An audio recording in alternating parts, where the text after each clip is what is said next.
குரு சேனலின் மாதங்களில் மார்கழி மக்கள் முன் ஆன்மீக பெருவிழா டிசம்பர் 20, 21, 22 வெள்ளி, சனி, ஞாயிறு மாலை 6:30 மணிக்கு. இடம் ஆண்டாள் கோவில், ஸ்ரீவில்லிபுத்தூர். அடுத்த மாதம் 29 அமித்ஷா அம்பேத்கர் பத்தி பேசினது சர்ச்சையா இருக்கு. தொடர்ந்து எதிர்ப்பு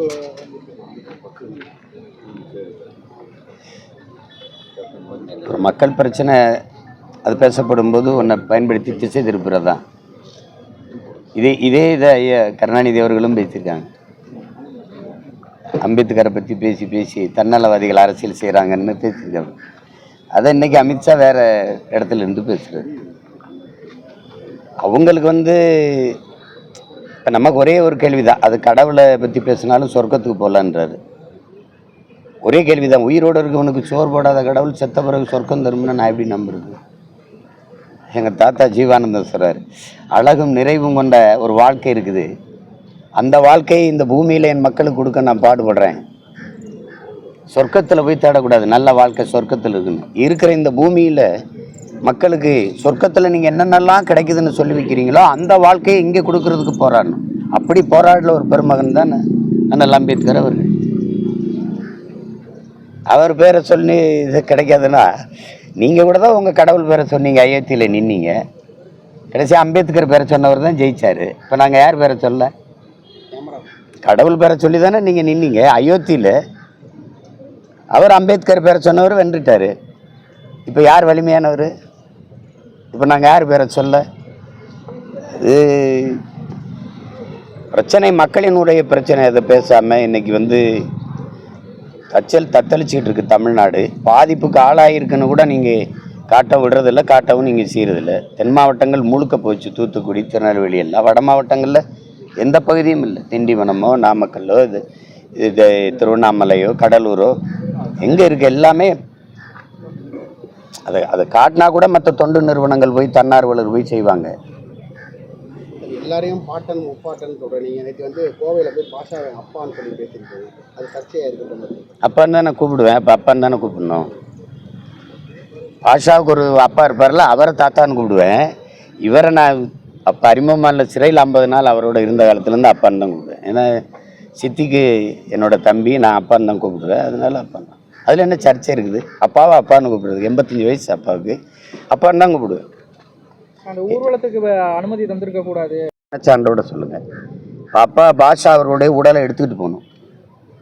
எப்படி எடுத்துகிட்டு போகிறது? வண்டியில் வச்சுட்டு வண்டியை மட்டும் தனியாக அனுப்ப முடியாதுல்ல. உறவுகள் இருப்பாங்க, உடன் பிறந்தவங்க இருப்பாங்க, அவர் மேலே நம்பிக்கை வச்ச அன்பு வச்ச ஒரு கூட்டம் இருக்குது, மக்கள் கூட்டம். பின்தொடர்ந்து தானே செல்லும். இல்லை அப்படியே இல்லை உளங்குருதியில் வச்சு இல்லை தனி வானூர்தியில் வச்சு அப்படியே கொண்டு அடக்கம் பண்ணுற இடத்துல இறக்கணுமா? எப்படி சொல்கிறீங்க? தெருவழியை தானே எடுத்துகிட்டு போகணும். அப்புறம் அதை எப்படி அனுமதி கொடுக்காமல் எப்படி பண்ணுவீங்க? எப்படி எடுத்துகிட்டு போகிறது? உடலை அடக்கம் செய்கிற இடத்துக்கு எப்படி எடுத்துகிட்டு போகிறது சொல்லுங்கள். நீங்கள் யாராவது சொல்லுங்கள், எப்படி எடுத்துகிட்டு போகிறது? நீங்கள் ஆர்எஸ்எஸ் பேரணிக்கு அனுமதி கொடுத்தது இஸ்லாமிய அமைப்புகள் எடுத்து போகிறான்னாங்களே, சொல்லுங்கள், யாராவது சொல்லுங்கள். விநாயகர் சதுர்த்தி பிள்ளையார் ஊர்வலத்துக்கு ஒவ்வொரு தடவையும் அனுமதி கொடுக்கத்தான் செய்து இந்த அரசுகள். யார் பேசுகிறா? இறந்தவர் உடலை எப்படி எடுத்துகிட்டு போகிறத அடக்கம் செய்கிற இடத்துக்கு மட்டும் சொல்லுங்கள். சார், அவங்களோட கமெண்ட் என்னன்னா, எடுத்துகிட்டு போகிறது பிரச்சனை இல்லை, அதுக்கு உரிய மரியாதை தரணும். ஆனால் அதுக்கு பின்னாடி 100, 200, 1000 பேர் போகிறது கண்டிக்கத்தக்கதுங்கிற மாதிரி தான் பிஜேபி சொல்கிறாங்க. பிள்ளையாரை தனியாக கொண்டு போக வேண்டியதானே? பின்னாடி எதுக்கு அவ்வளோ பேர் போறிய? ஏன் போகிறீங்க? பாஷா ஒரு குற்ற வழக்கில் ஈடுபட்டார், குண்டு வெடிப்புக்கு அவருக்கு சம்மந்தம் இருக்குது. சரி, அதை யாரும் நியாயப்படுத்தலையே. நான் ஒரு கேள்வி கேட்குறேன். பல்லாயிரக்கணக்கான மக்களை, கர்ப்பிணி பெண்ணை வயிறு கீறி அந்த பிஞ்சு குழந்தையை நெருப்பில் வீசி கொன்னது இருக்கா இல்லையா? குஜராத்தில் பல்லாயிரக்கணக்கான மக்களை கொன்னது இருக்கா இல்லையா? கொன்னதற்கு அப்போது அந்த நாட்டின் முதலமைச்சர், அந்த மாநில முதலமைச்சருக்கும் அப்போது உள்துறை அமைச்சராக இருந்த ஐயா அமித்ஷாவுக்கும் தெரியவே தெரியாதா? நீதிமன்றம் சொல்லலாம், 2 பேருக்கும் தெரியாமலே அந்த கலவரம் நடந்துருச்சா? பல்லாயிரக்கணக்கான மக்கள் கொல்லப்பட்டது உண்மையா இல்லையா? அதை மட்டும் சொல்லுங்கள், நீங்கள் சொல்லுங்கள், உண்மையா இல்லையா? அப்போ இத்தனை ஆயிரம் மக்களை கொன்றவர் இந்த நாட்டின் மிகப்பெரிய பதவியில் இருக்கலாம், புனிதராயிரலாம், தலைவராயிரலாம், போற்றி புகழ்கிற கொண்டாடுகிற இடத்துக்கு போயிடலாம். அதையும் பேசுங்க, அதையும் குற்றம் பேசுங்க. இப்போ எங்கள் தலைவரை நீங்கள் எப்படி சொல்கிறீங்க? பயங்கரவாதி, தீவிரவாதி, கொலைகாரன், பிரிவினைவாதி தானே பேசுகிறீங்க? 2 லட்சம் ராணுவ வீரர்களை அனுப்பி 26,000 மக்களை கொண்டு குவிச்ச ஒரு நாட்டின் தலைவரை பற்றி நீங்கள் பேச மாட்டேங்கிறீங்க. அந்த செயலையும் பேசுங்க. அதையும் பேசுங்க. சிங்கள ராணுவம் செஞ்சதை விட இந்திய ராணுவம் எங்க அக்கா தங்கச்சியில வன்புணர்வு செஞ்சு கொலை செஞ்சதையும் பேசுங்க, அதையும் பேசுங்க. அப்புறம் ஒரு தரப்புல மட்டும் நீங்க பேசிட்டே போறது எப்படி? மணிப்பூர்ல 2 பெண்களை நிர்வாணப்படுத்தி நடக்க விட்டு போய் பல பேர் கூட்டு வன்புணர்வு செய்து உயிரோட சித்தி வச்சு கொளுத்துனது இருக்கா இல்லையா? வன்முறை எந்த வடிவத்தில் யார் வடிவத்தில் வந்தாலும் எதிர்க்கணும். ஒரு தரப்பினரை மட்டும் எதிர்க்கிறது, இஸ்லாமியர்களை எதிர்த்து பேசுறதை தவிர வேற ஏதாவது அரசியல் கொள்கை RSS பிஜேபிக்கு இருக்குன்னு சொல்லு இருக்கா? இதை பேசணும். அவர் இறந்துட்டார், அவ்வளோ முடிஞ்சு போச்சு. அதை அடக்கம் பண்ணுறது அதுதான். அதுக்கு அந்த ஒரு மரியாதை நிமித்தமாக ஒரு சவடக்கத்தில் போய் உடல் அடக்கத்தில் பங்கேற்கிறது மனித மாண்பு. அது குறிப்பாக தமிழ் பேரினத்தினுடைய மாண்பு. எங்களுடைய வேதமே சொல்லுது, இன்னார் செய்தாரே ஒருத்தர் அவர் நான் நன்னயம் செய்து விடலுங்குது. இந்த உலகம்பரா தானே சொல்லுது. பகைவனுக்கும் அருள்வாய் நன்னெஞ்சேங்குது, அண்டை அயலானுக்கும் அன்பு காட்டுங்கிறாரு நபிகள் நாயகம். பக்கத்து வீட்டுக்காரன் பசியோடு இருக்கும்போது சாப்பிடாதான்றாரு. பக்கத்தில் இருப்பவன் துன்பத்தை பொறுக்க இயலாதவன் புண்ணியவான்கிறான். பாரதி புண்ணியவான்கிறான். இப்போ நீ என்ன, எந்த கோட்பாடும் கிடையாது. மக்களை பற்றி சிந்திக்கிறதோ மக்கள் நலன் சார்ந்த திட்டங்கள் சட்டங்களை கொண்டு வரதோ ஒன்றும் கிடையாது. இஸ்லாமியன் எதுக்கணும், எங்கேயாவது கோயில் அதில் பள்ளிவாசலில் அதுக்கு போய் தேடுறது. இந்த மசூதி எப்போ கட்டப்பட்டது, இதுக்கு முன்னாடி அதுக்குள்ளே கோயில் இருந்ததுன்னு சொல்லு. இதுவா பிரச்சனை? கோயிலை விட்டு வெளியிலே வர்றதில்லை. என் குடிசைக்கு எப்போ வர போகிறீங்க நீங்கள்? சாமியை விட்டு பூமியை பேச என்னைக்கு வர போகிறீங்க? சாதி மதங்களை கடந்து மானுடத்தை என்னைக்கு நேசிக்க போறீங்க? என்னைக்கு வர போகிறீங்க? அதை பற்றி பேசுகிறதே இல்லையே. அதை பேசுங்க. இப்போ இவ்வளோ நேரம் பேசுறது இதான் பார்க்குறீங்கல்ல. இப்போ பார்க்குறாங்க, நீங்களும் பார்க்குறீங்க. ஆனால் இப்போ விஜய் இங்கே வரல, கல்யாணத்துக்கு ஹைதராபாத்தில் கல்யாணத்துக்கு திருச்சி வர போகிறாரு. அதை நீங்கள் எப்படி பார்க்குறீங்க? அதை விட்டுருங்க. இப்போ நான் தம்பி போகாததில் எனக்கு வருத்தம் இல்லை. நான் கூட சொன்னேன், அவர் என்ன பாதிக்கப்பட்ட மக்களை பார்க்க போனால் அவரை பார்க்க ஒரு கூட்டம் கூடிச்சுன்னா அது கஷ்டமாயிடும். காவல்துறைக்கும் கட்டுப்படுத்த முடியாது. பாதிப்புக்கான மக்களை போய் பார்த்து ஆறுதல் சொன்னதான் அந்த நிகழ்வு அமையாது. அதனால் அதை நான் வருத்தப்படல. ஆனால் அது ஒரு சடங்குன்னு சொல்கிறாருல, அது தவறான வார்த்தை. அப்படி சொல்லக்கூடாது. நான்லாம் 1.5 மாதம் 2 மாதம் நின்று மக்களாக நாங்கள் வேலை செஞ்சுருக்கோம். அப்போ நீங்கள் தூத்துக்குடியில் ஏன் பார்த்தீங்க? நீங்கள் சாராயம் குடித்து செத்தவன் வீட்டுக்கு போய் ஏன் பார்த்தீங்க? அதெல்லாம் சடங்குன்னு சொல்கிறதா? இது ஒரு கடமை, ஒரு சமூக பொறுப்பு. அரசு அதிகாரத்தில் இருக்கிறவங்க அவங்க இப்போ ஒரு வயலில் நடக்கும்போது சாலையை போட்டு போகிறது, சிவப்பு கம்பளை விரித்து போகிறது, அதெல்லாம் விமர்சிக்கலாம். ஆனால் போய் பார்க்குறதே தவறுன்னு சொல்லக்கூடாது. பாதிக்கப்பட்ட மக்களை போய் பார்க்குறது ஒரு சடங்கு அப்படின்னு சொல்லக்கூடாது. அந்த வார்த்தை தப்பு. அது ஏன் பயன்படுத்தினாருன்னு எனக்கு தெரியல. ஒரே நாடு ஒரே தேர்தலுக்கு ஏடிஎம்கே ஆதரவு தெரிவிச்சிருக்கு. அது அவர்கிட்ட தான் கேட்கணும். ஒரே நாடு ஒரே தேர்தலுங்கிறத முதல்ல கொண்டு வந்தது காங்கிரஸ். அந்தப்போ ஆதரித்து பேசுனது ஐயா கருணாநிதி அவர்கள் 1975 நினைக்கிறேன். பேசுகிற குரல் வழி இருக்குது. நீங்கள்லாம் கூட நெஞ்சுக்கு நீதியில் இது எழுத்தில் இருக்குது. குரல் ஒளியிலே ஐயா பேசுனது இருக்குது. அவருடைய பிறந்த நாளில் பேசுனதுக்கு அம்மையார் இந்திரா காந்தி அவர்கள் பாராளுமன்றத்திற்கும் சட்டமன்றத்துக்கும் தேர்தல் வருவதால் செலவு மிச்சப்படுத்தப்படும் என்று நாங்கள் பொதுக்குழுவிலே கூடி தீர்மானம் அப்படிலாம் பேசியிருக்கிறது. என்ன யார் என்னக்கு அனுப்பணும்? நான் அனுப்புகிறேன். எல்லாத்தையும் வரவேற்றுட்டு இன்றைக்கி நாடு மக்களும் எதிர்க்கிறாங்கன்னு அதனால ஜனநாயகத்தன்மை பன்முகத்தன்மை சிதைஞ்சு போயிருங்கிறீங்க. ஒரே நாடு ஒரே தேர்தலுங்கிறது ஏற்கிறது மாதிரி ஒரு துரோகம் தான் இருக்கா? உங்கள் எல்லாரையும் கேட்குறவங்க மனச்சான்று, இந்தியா ஒரே நாடா? பல நாடுகளின் ஒன்றியம். 28 நாடு 8 ஒன்றிய பிரதேசங்கள், யூனியன் டெரிட்டரி, யூனியன் பிரதேசம். இது எப்படி நீங்கள் ஒரே நாடுங்கிறீங்க? என்னுடைய மொழி, என்னுடைய கலை கலாச்சாரம், என்னுடைய பண்பாடு, என்னுடைய வழிபாடு எல்லாமே வேற. என்னுடைய உணவு பழக்க வழக்கம், உடை எல்லாமே வேற. இங்கே பாருங்கள், ஒரே முக்குளத்தோர்னு ஒரே சமூகம் தானே, ஒரே சமூகமாக தானே நீங்கள் பார்க்குறீங்க. தேவர் தானே. அகமுடையர் மறவருக்கு பொண்ணு கொடுப்பாரு. அகமுடையர் அக்கா மகளை கட்ட மாட்டாங்க. அக்கா மகளை கட்டுவாங்க, மறவர் கட்ட மாட்டாங்க. கல்லர் கட்டுவார். இது ரெண்டுக்கு மாறுபடுதா இல்லையா? சொல்லுங்கள். நீங்கள் மறவரில் எங்களுக்கு தாய் வழிய கிளை, அதனால சொந்த ரத்தம் ஆயிடுது. அக்கா மகளை கல்யாணம் பண்ண மாட்டான். அகமுடையரில் அக்கா மகளை திருமணம் பண்ணுவாங்க, கல்லரில் அக்கா மகளை திருமணம் பண்ணுவாங்க. ஒரே சமூகத்தில் இவ்வளோ மாறுபாடு இருக்குது. நீ அதை விட்டுட்டு ஒரே நாடு ஒரே இதெல்லாம் என்னது? ஒரே ரேஷன் கார்டை நீங்கள் ஏற்றிருக்கணும், ஒரே வரியை ஏற்றிருக்கணும், ஒரே கல்விக் கொள்கையை ஏற்றிருக்கணும். அப்போவே ஏற்றிருக்கணும்ல.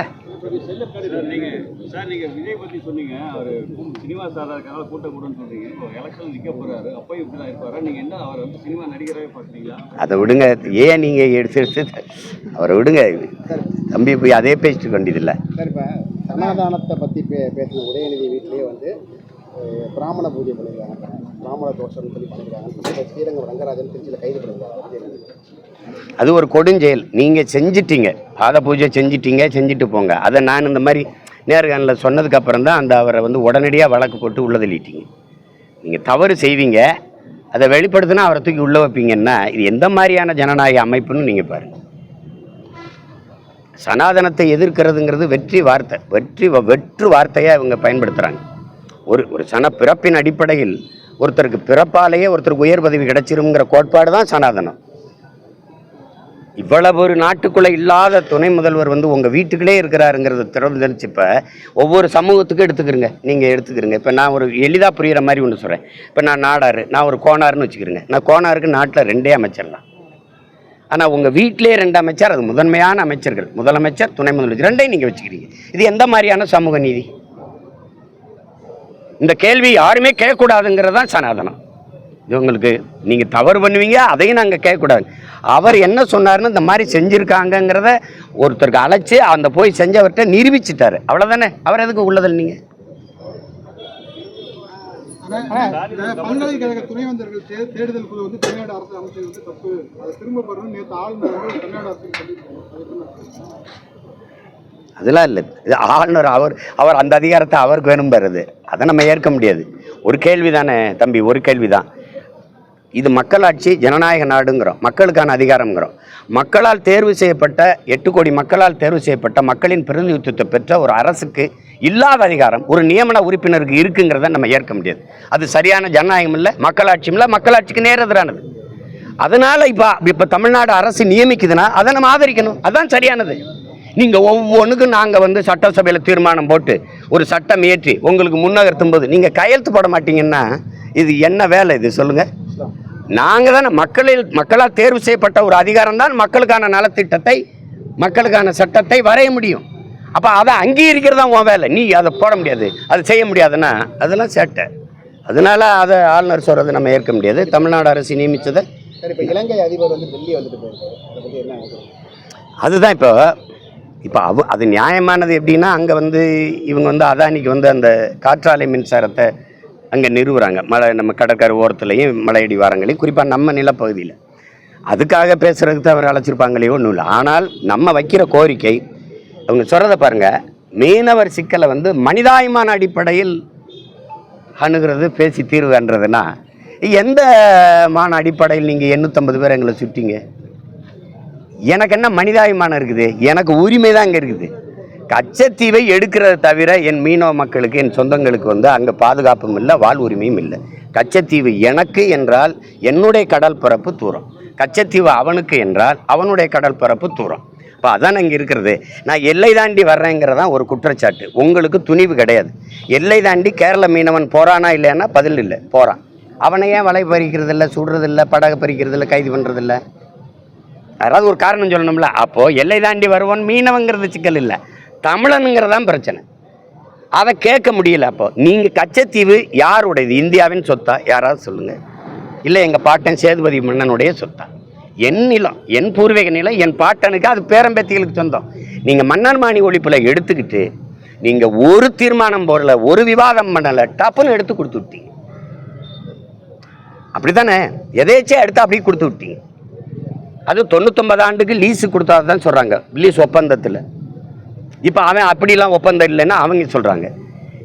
இத்தனை நாடு நீங்கள் சொல்லுங்கள், இத்தனை இவ்வளோ பெரிய நாடு, இந்த நாட்டின் குடிமக்களில் இவ்வளோ பேரை சிறைபிடிக்கிறான், மொட்டை அடிக்கிறான்.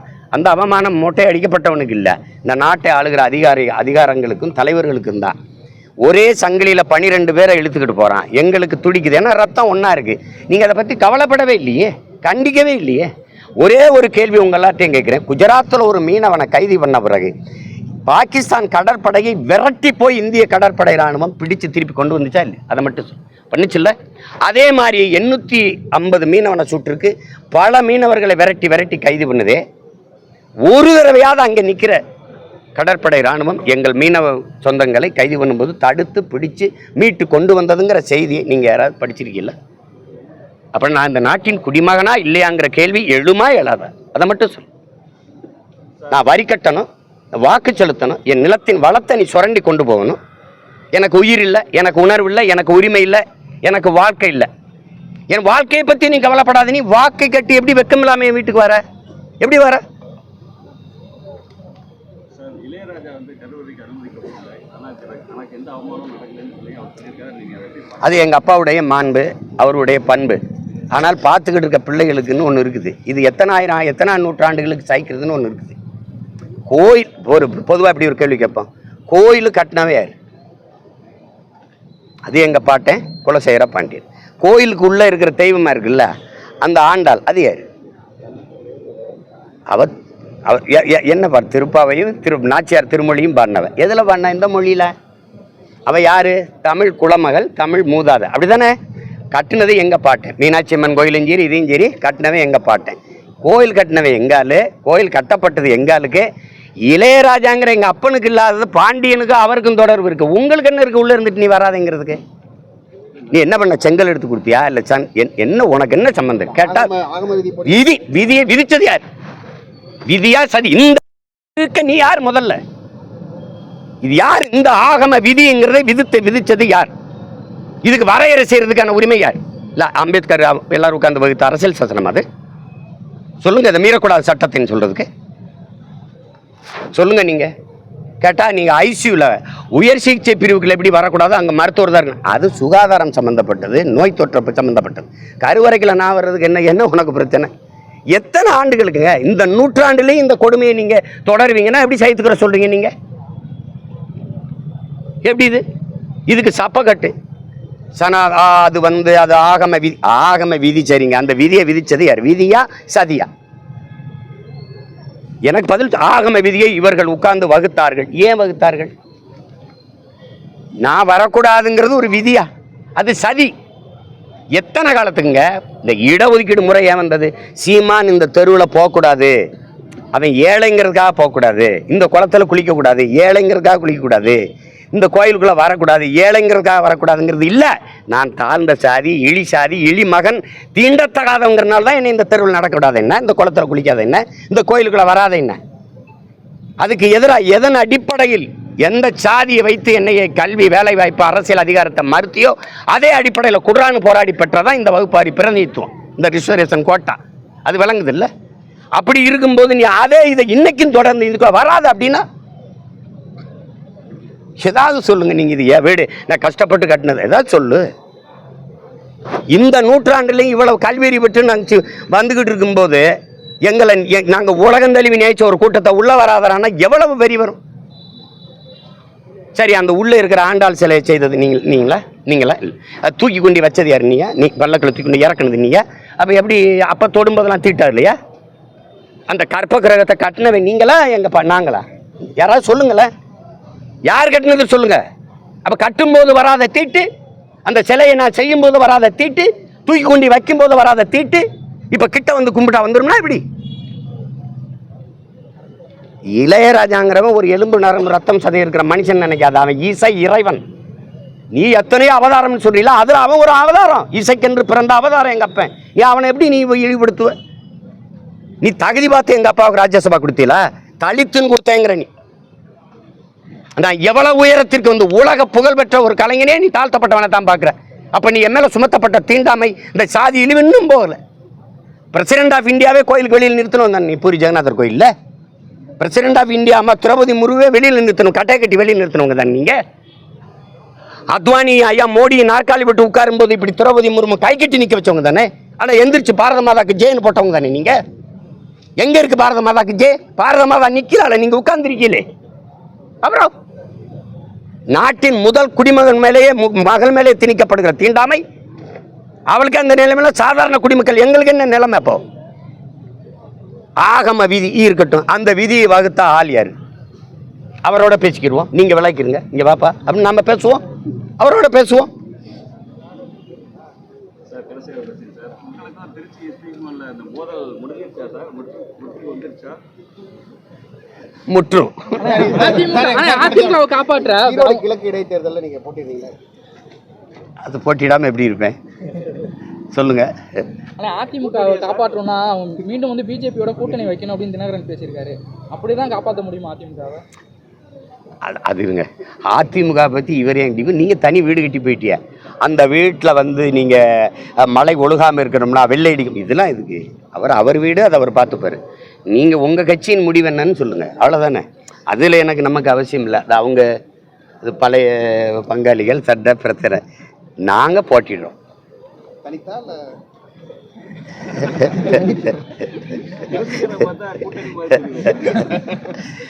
சரி, நான் யார் கூட வைக்கலாம், யாராவது சொல்லுங்க. பொறுப்பு ரெஸ்பான்ஸ் என் தலைவன் பிரபாகரன்கிறேன்.